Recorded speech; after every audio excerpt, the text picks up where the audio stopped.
Ê.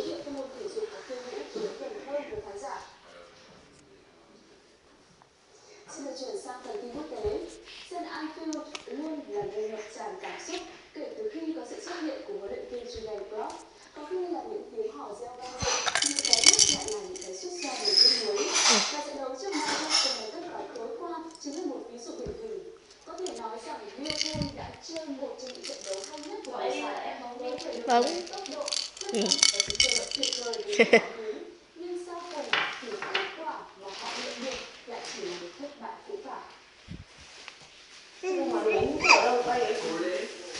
Ngoài kiệm. Ý, giờ em muốn ôi nó bây giờ nó tích nữa, nó cứ nằm cây ra xong bắt đầu nó lại lấy lại. Kiểu như nó không bị nặng bỉm không? Ui dồi, con đưa em vào ui giời, giữ à? Anh An chặn em lại à? Anh An chặn em lại à? Đặt vào đây. Ôi trời ơi. Xong kiểu bây giờ nó thích kiểu nó lăn lăn được xong bắt đầu nó lấy. Đây. Ê. Ôi ôi, vỡ đầu. Xong này nó sao nhỉ? Kiểu nó thích kiểu nó lăn cái tầm này là lăn. Nguy hiểm rồi. Ê. Một ăn nhá. Đây chơi điện thoại này, bấm điện thoại. Ở đây anh An cho điện thoại nhá. Không sao đâu.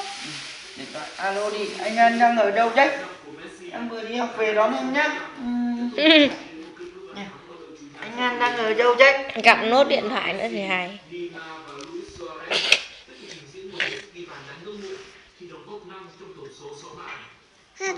Kiên ngay.